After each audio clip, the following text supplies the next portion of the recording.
Hi, everybody. It is Courtney and Lorraine again. And as we said, every Thursday, we're going to go live for just a few minutes. And this is all about healthcare and real estate. So if you have any questions, Lorraine, what I'm going to do is look on my phone. I'll also turn down my volume so we don't have any issues, and then go from there if anyone has any live questions. So as we all know, I do work mostly, my niche is healthcare. I'm Courtney Herring. I'm the founder of Atlanta Telehealth. I also own a consulting business that assists healthcare people like doctors, nurse practitioners to create their own businesses, plus therapists. And also, I am a part of Shanae Murray's Growth Academy as well. So I know that's a whole mouthful, but most of my lives are about healthcare and how can we do better. And when I have my guests or my partners here, which Lorraine is one of those, it is going to be about something that is specific.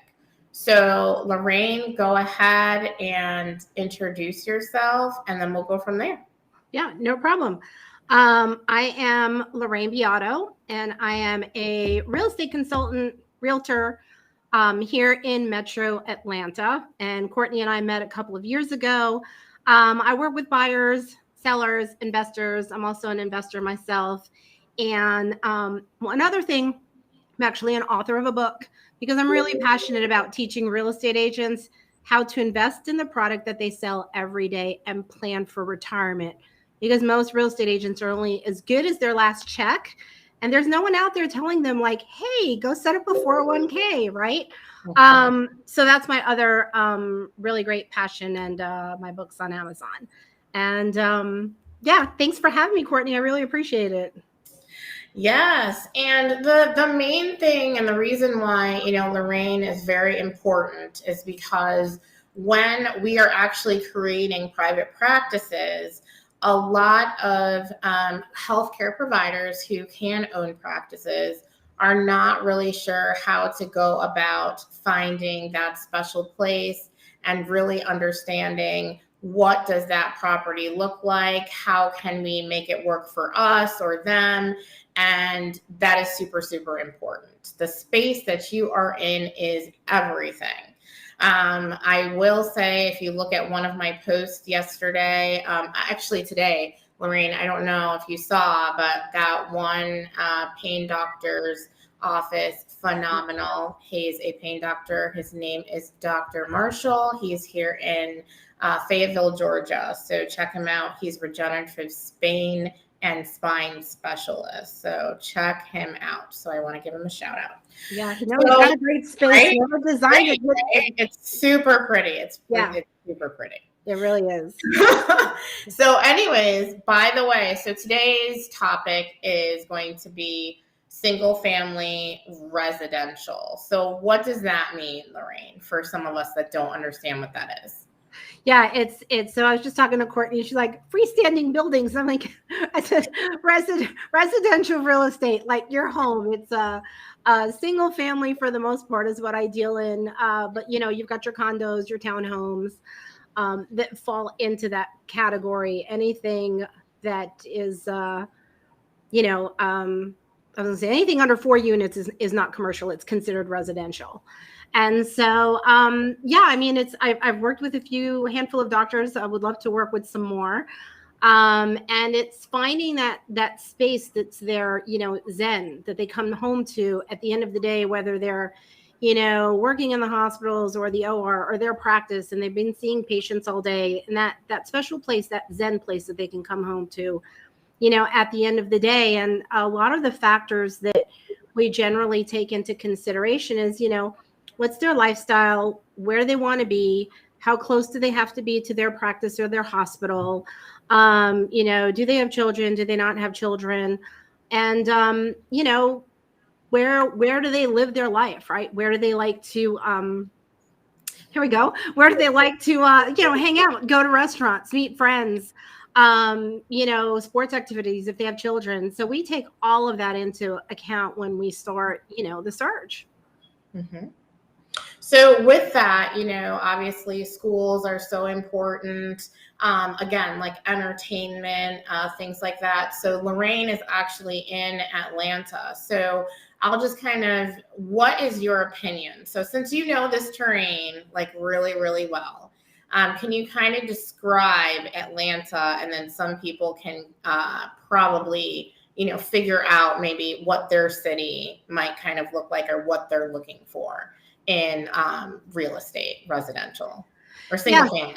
So, I mean, oh gosh, Atlanta runs the gamut from everything. I mean, I live north of the city. I've worked with clients that live in the city, and there's just so much to Atlanta. It's pretty diverse. You can be in the city and, just if you love that city living where you don't really need a car and you can use mass transportation to get to point A and point B, to moving further out to the suburbs. We tend to have we tend to have better schools in the suburbs, and most of the people that are in Atlanta tend to go more the private route. Mm-hmm. But that's all information that buyers can find online themselves. One of the resources I use is greatschools.org, I think, or .net is what they are. And I tell people, look, if schools are really important to you, go check out the ratings and go drive the area, go call the school, talk to the principal. And you're on smaller, if you're in single family residence, when you're in the city, I mean, your footprints are a lot smaller. You have a lot smaller lots than if you get out into the suburbs. Mm-hmm. And, where you're going to need a car, because MARTA, as you know, yes, MARTA only goes so far. It does. Right? It only goes so far. It doesn't go all the way to what we consider Metro Atlanta. And so you have to have a vehicle if you're living, more in the suburbs. And we have, what we call OTP, which is outside the perimeter, and ITP, which is in the perimeter. And, that's 285 goes around in a circle. So when you see north and south, also goes east and west. Yes.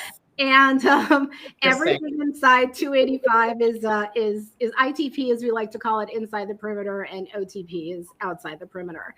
And then look, you can go further north. I mean, there are areas in North Georgia that are really starting to pop, like Floyd County, and that's Rome, Georgia. And they have a massive hospital, and massive hospital up there, and starting to pop up a lot of, medical office spaces as well. And, the growth has definitely been growing out over the last several years. And I think, the pandemic actually just sped that up quite a bit, because I was further north last week, and I was just really surprised at all the development that's happening, because so many people after the pandemic are now remote. They never went back to their offices. Now, I don't know if that's going to change.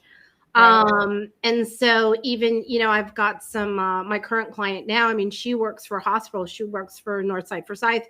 Majority of what she does is remote. She's only in the hospital 2 days a week. Right. And I do know there's certain populations, obviously, of physicians or healthcare workers that can be remote. So let's think about this. So when they're looking for some type of housing, obviously, when you're asking for, so let's say I'm a doctor or whatnot, and I do some telehealth. So I'm sure I'm going to want a space that is, enclosed, so that I am also making sure that I'm HIPAA compliant, right? Because I don't know if all of you know this, but even if you're at home, you still have to follow the guidelines of HIPAA, which means you should have a door that is closed. Because think about it, if you have a wife or a significant other, and then they have a friend over, and then you're having a telehealth call, right? And then you're talking to your patient, that's a violation. So we need to make sure that we have some kind of either noise machine, those like little white noise machines, or, a door that closes, right? You still also have to have a lockbox or a filing cabinet for all of your, information. And then also sometimes if you have to go to the office, and so you have to bring things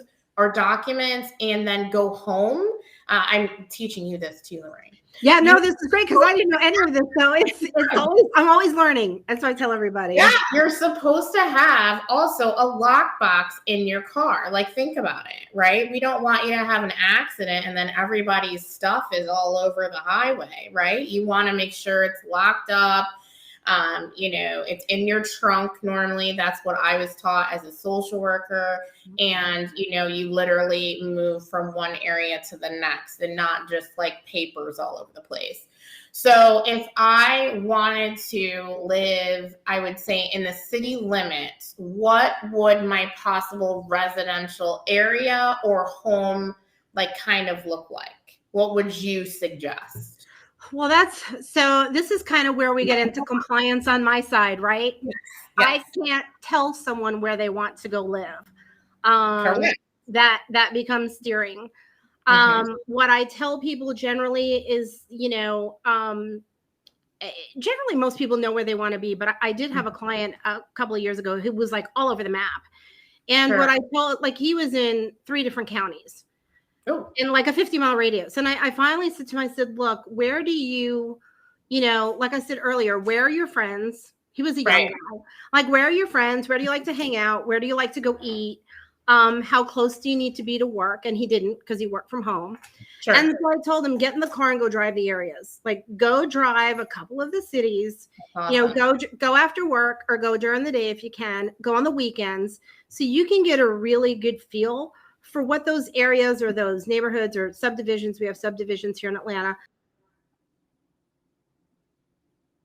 to see if it's kind of the vibe that you want. Do you like the lot sizes? Do you like, I narrow it down to neighborhoods. What type of house do you like? Do you want a ranch? Do you want a 2-story?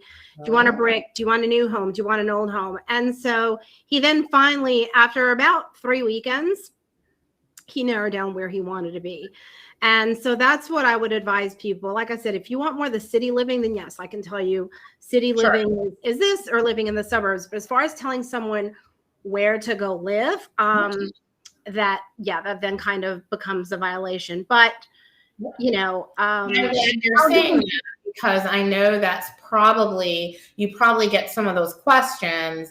And, I was just a leasing agent a long time ago. That has nothing to do with real estate. But I do know that that's one of the things that, you cannot say, right? It's your choice. And I also understand that a lot of, healthcare providers are either one, moving here, because of Emory and everybody's here, and was it Waystar? Wellstar.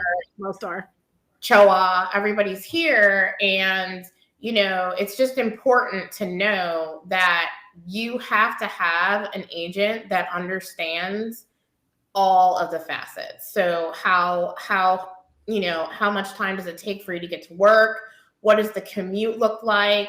I believe, Lorraine, you'll agree with me, the commute now before COVID was, to me, it's completely changed. We still have traffic, people, in Atlanta, but I don't think it's as bad. So what do you think? Yeah, I don't think it's as bad either, because there's still a lot of, there's still a lot of people that are working remotely that just have not gone back to work. Well, I mean, physically gone back to work in their buildings. And I think that also, depends, because we've got, some cities have mandates, other cities don't have mandates. I mean, we're kind of all over the map. Right. But yeah, your commute times are definitely important. And I mean, yes, I mean, if you're trying to get to Atlanta at 5 o'clock in the afternoon, it's still a little hairy. Right. I'd say we're probably back at, if I had to put a percentage on it, I don't know, I think we're probably back to 75% of the traffic that we had. That's what I'm thinking. I agree. Because it used to be pretty bad, guys. Like, this was tough. I remember just dropping my son off. It was 15 miles away, everybody. It took me an hour to do the loop. So literally to drop him off and just come right back. Like, that means no Starbucks in between, because you all know that I used to stop at Starbucks. Like, nothing happened. Okay. I literally, and they just came and got him because it was COVID. So I didn't even get out of the car. So it was an hour, to drop him off.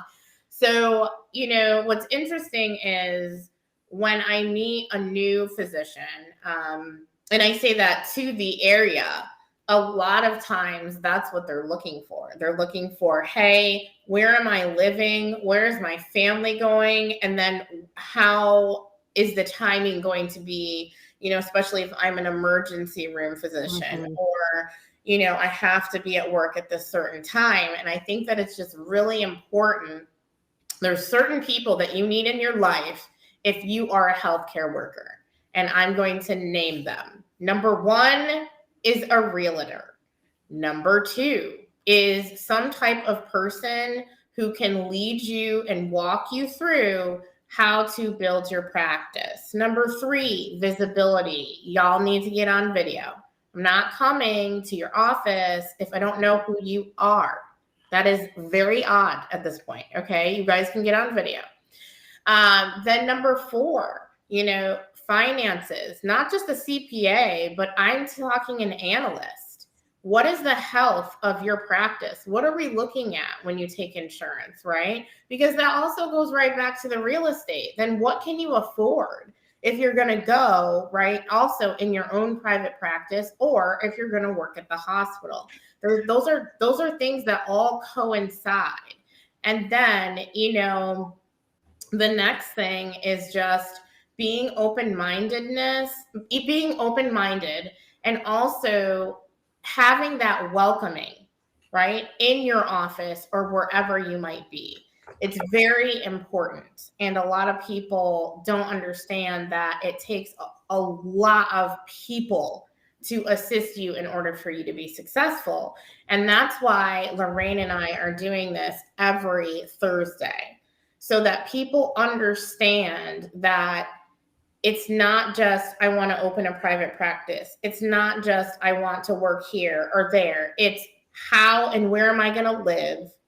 Number one. So let's start there. You're not living on the street. If you, again, I know that somebody across the street from me, Lorraine, I'm pretty sure he's some type of physician. I think he works at night. So everything's blacked out back there. You can tell the whole house is blacked out. He's probably still sleeping, right? But the thing is your neighborhood quiet enough for that? Are you living by the expressway? Because if you're living by the expressway in Atlanta, good luck, okay? Good luck, because you're hearing that there's nothing but semis. We have so many semis. Yeah, we do. What is that? Why do we have so many semis? Because people are at 85 and 400. Well, 85 for the most part, I think, going north and south. It's Lord, what? Because if there's an accident, everyone who's not familiar with Atlanta, you really understand how many semis are there, because it's literally one car semi. It's crazy if there's a thing. So anyways, that happened this morning and I was like, good Lord, we are the house of the semis. What is happening? But anyways, that's what happens. But again, this is for educational purposes. And, Lorraine, also explain other things that you do also for people that are just not in healthcare, because what we're talking about doesn't have to just be healthcare. It's also people that are personally looking for a place to live. All of these things are very important. So what else could you tell us just about the housing market even here right now?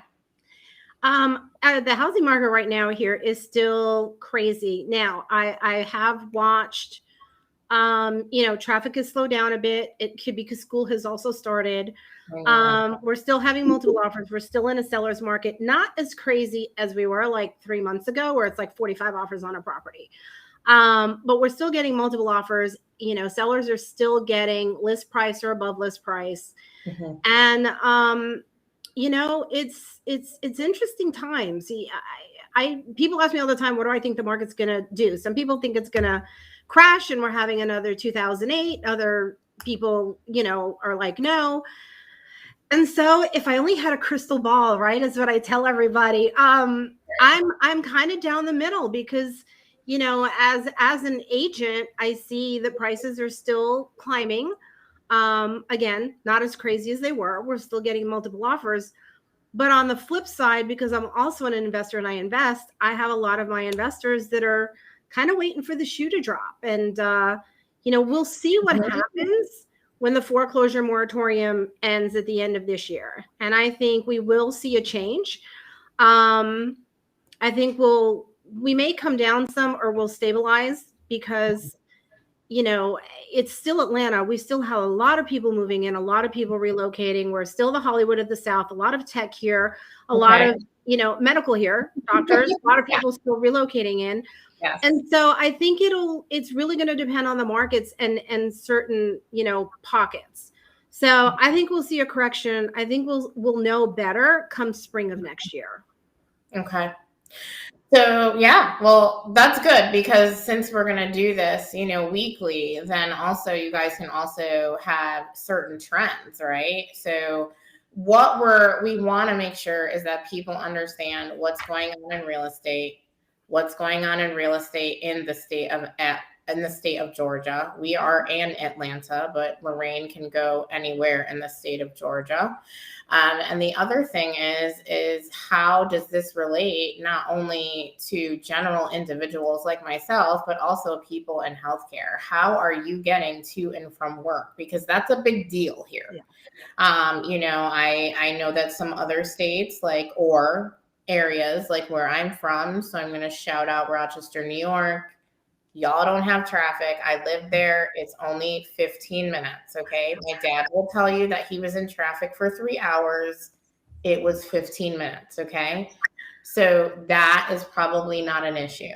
But here, if you live possibly 20 miles from wherever you need to get, that could be an issue depending on what time you're trying to get to work. So that's what I'm trying to, you know, explain to people. And every week we will have a different subject. So today, the base of this was buying residential property, living here in the state of Georgia or around Atlanta, and you are a healthcare worker. What are you looking for? So in closing, Lorraine, what are you thinking? So let me add just one thing. Now, going back to something I said, one of the things I can do is if someone tells me I'm going to be working at Emory Hospital, I want to be within, you know, a 20-minute drive, I can do that. That I can do because they've set the parameter. Okay, I want to live anywhere that's a 20-minute drive.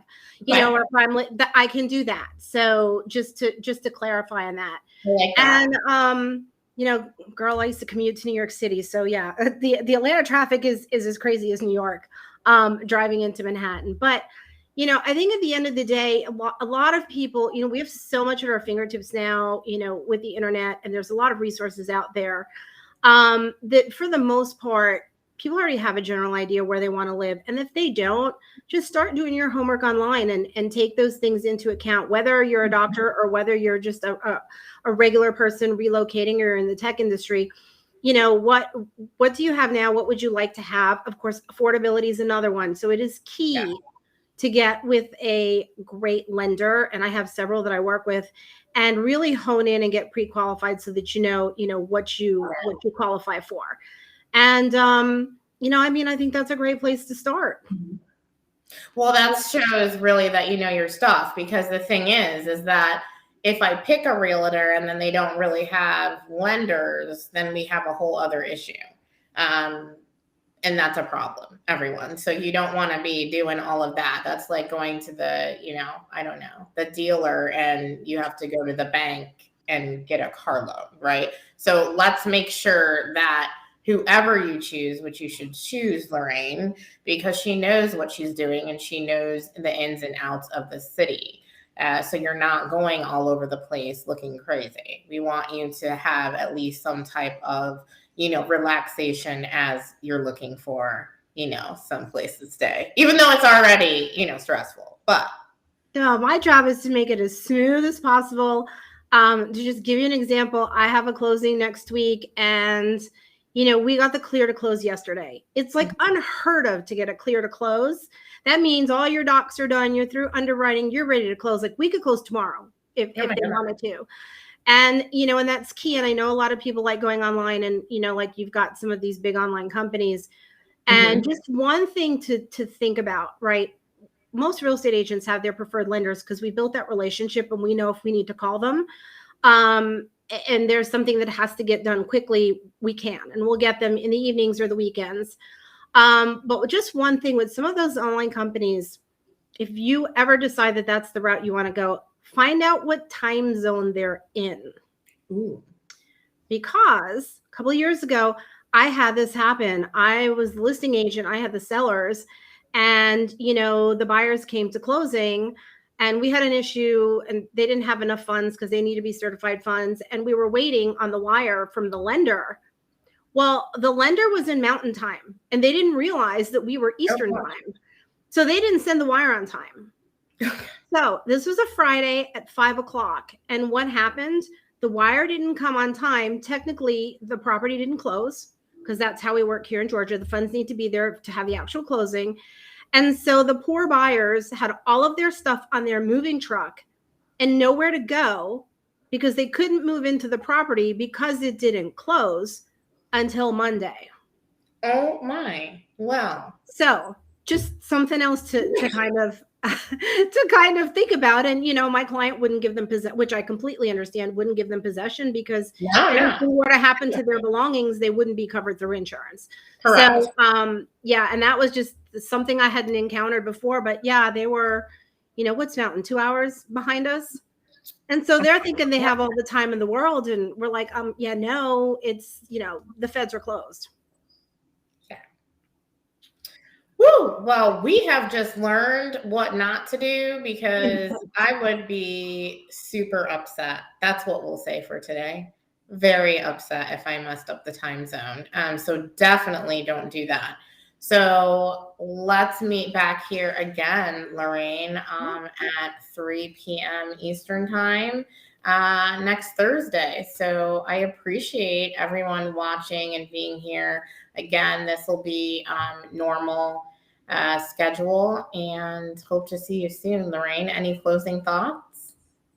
No, if anybody has any questions, look, just because I'm in Georgia doesn't mean I can't help someone, or I can't help someone find a referral in another state. That's another thing that I've done for my clients that have relocated. I'm part of several networks that just because I'm in Georgia, if you have a question, I'm still happy to help. If I don't know the answer, I will find someone who can get you the answer because our contracts vary from state to state.